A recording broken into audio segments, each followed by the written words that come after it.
Hi everyone. Well, I'm here again to do another cooking video and to demonstrate it. And this is again, I'm returning to the World War I cookbook. This is something I tried a few days ago for breakfast, and it was a unique recipe that I had never heard of before. I have fixed many French omelets, and I very rarely, either I do eggs once over or eggs sunny side up. And I do my fair share of French omelets. But I have never heard of a puffy omelette. So when I saw that in the cookbook, I decided to try it. It's in the cookbook on page 30 under eggs and cheese. And it's very closely related to a souffle. The recipe calls for 4 eggs, but since I am only one person, and I think even a 3-egg omelet is a little bit more than I care for, I'm going to cut it in half and use 2 eggs. So I have 2 extra large eggs here, and I have already sauteed some mushrooms, some green peppers, and some onion. And I have shredded some cheese, and I will go ahead and use that for the omelet filling. The recipe calls for one to separate the egg white from the egg yolk, because one is going to whip the egg whites. And as anyone who is a cook knows, that's very important. It's very important to make sure that there is absolutely no egg yolk or any impurity in the egg white, otherwise the egg white will not cook. And that's the reason I have 3 little bowls here, because as I separate the egg white and egg yolk, I'm going to do it over one bowl, and in the event I mess up one of the egg whites, I haven't ruined the other bowl that the egg whites that I haven't messed up have gone into. There's many different ways that different cooks use to separate an egg from an egg white. I use the back and forth from half a shell to half a shell, which is the way my mother taught me. I'm not sure that's the best way. But anyway, it's the way I know, and I will do that for 2 eggs. It doesn't take a whole lot of time. Basically, you try to cut the white or the albumin with the edge of the egg, or the eggshell, as it goes until you kind of get down to the point of diminishing return, and that's about it. Put the egg yolk into one bowl and the egg white into the other bowl, and do the next egg. This is going to be a bit more difficult because the shell didn't break quite evenly.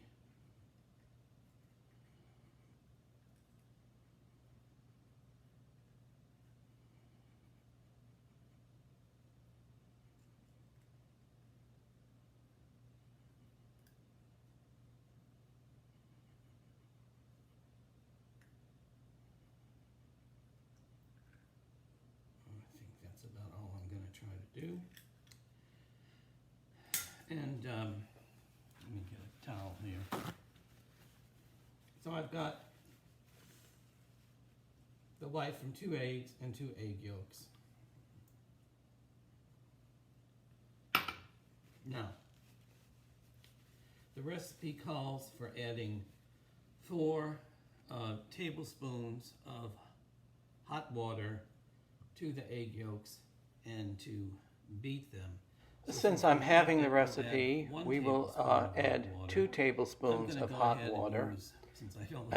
Since I don't like to clean up, I'm going to use the bowl I use to separate the egg whites, and I'm going to microwave it for 30 seconds. And then put it into the bowl.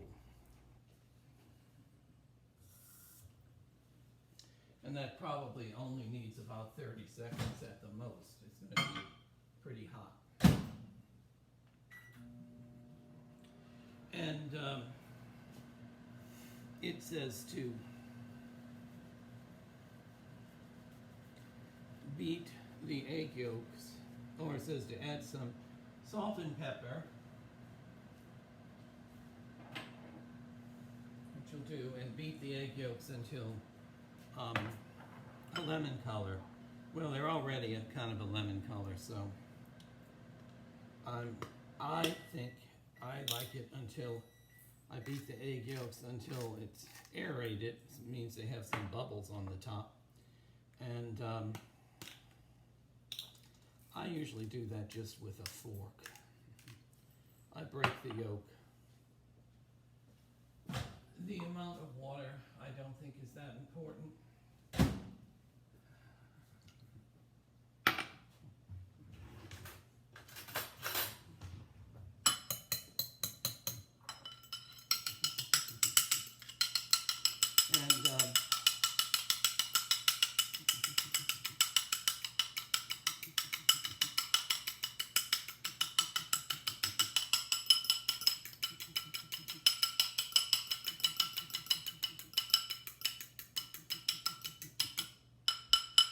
So you should be able to see that there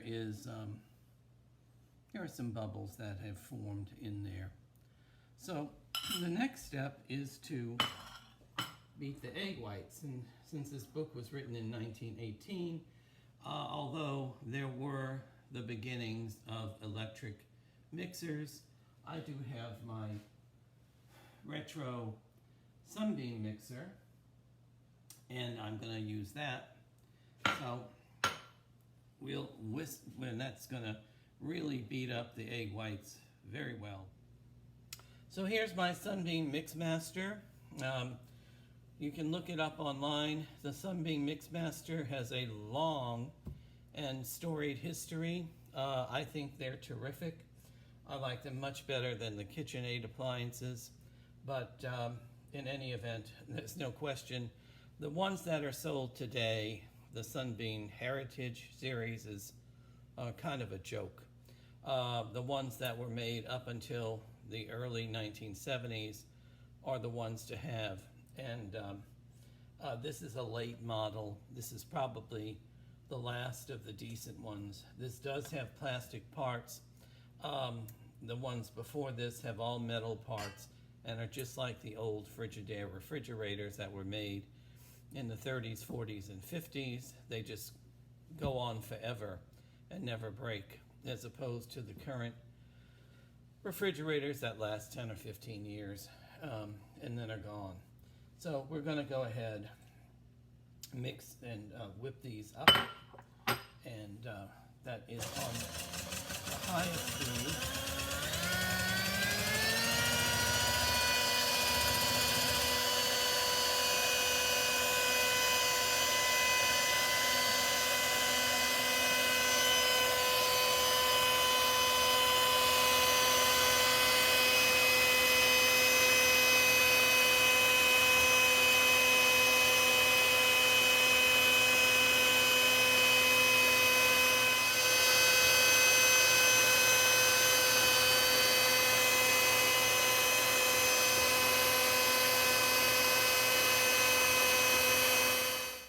Now, I have my beat egg whites, or whipped egg whites, and I have my beat egg yolks, and I have my heated and melted butter in the frying pan.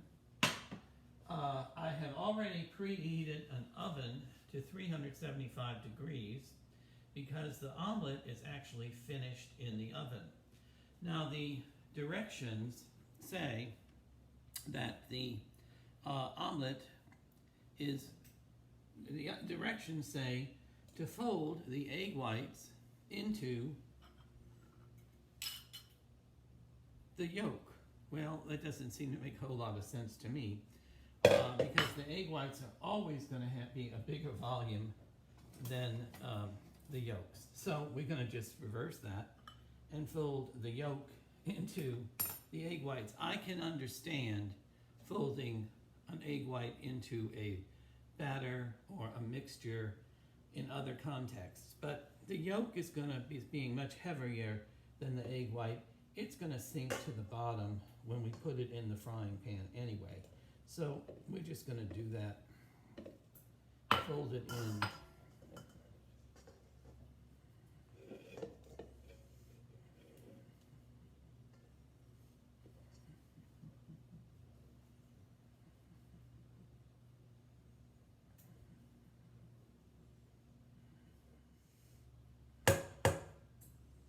And then the recipe says to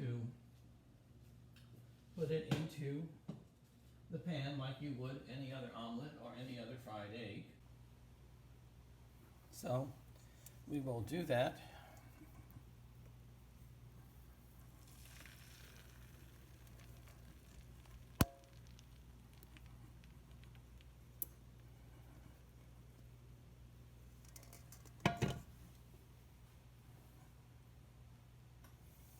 And we're going to make sure it covers the bottom of the pan. And we're going to let it cook a bit over a fairly high heat. Here again, you see it looks very unlike a traditional omelet. It's higher and it's puffy, which is a puffy omelet. So we'll let that cook. The recipe says cook it until it's brown on the bottom. Well, since I don't have a see-through cooktop and a see-through frying pan, and I don't know if any of those things actually exist, we're going to estimate based upon experience, and I'm going to say it's going to take about 3 or 4 minutes for the bottom of the omelet to brown. And of course we can always, tease it by pulling up the sides, like so, and see, kind of what it looks like on the edge. Of course, that's nowhere nearly 3 or 4 minutes.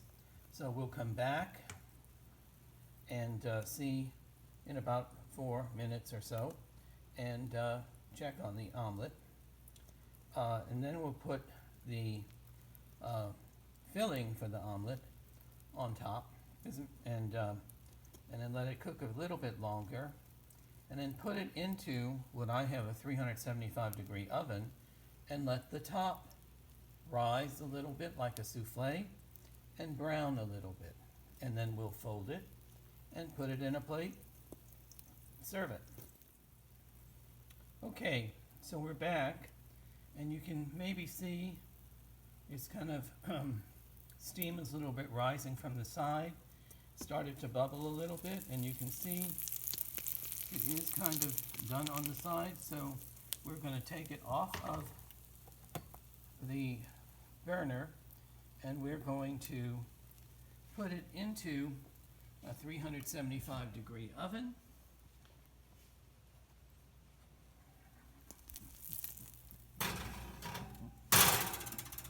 And of course, I've already put the filling in.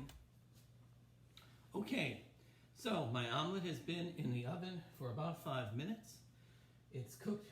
It was cooked from the bottom, of course, on the cooktop, and it has cooked from the top in the oven. We'll turn the oven off and bring it out, and you can see the egg whites are hardened. Not hardened, but they're cooked, and the filling has already melted. We're going to, the cheese for the filling has melted. We're going to turn the omelet.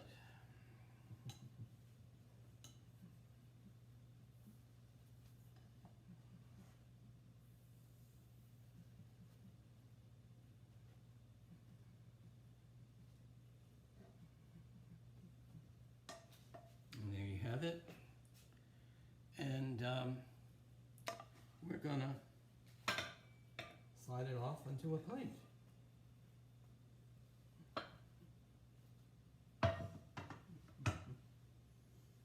Garnish it with a little strawberry, and I have fanned out, and a little mint leaf.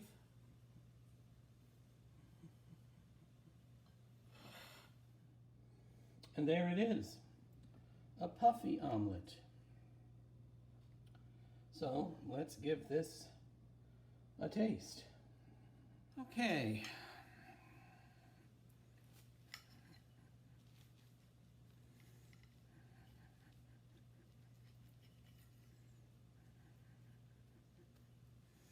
I do want you all to see that it's pretty different from a regular omelet. You see it does have this egg white layer to it, so it is unique.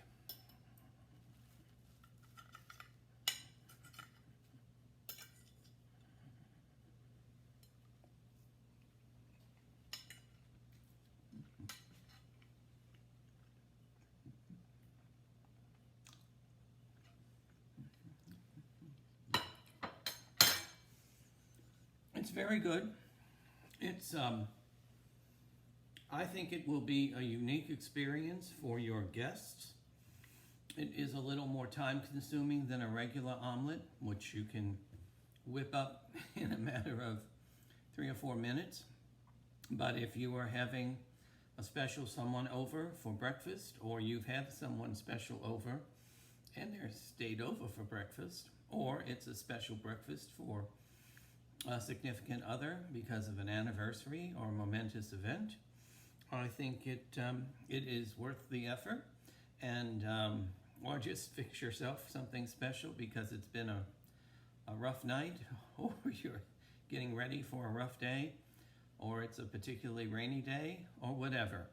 So there you have it, the puffy omelet. It's on page 30 of the World War I cookbook. This is half of the size.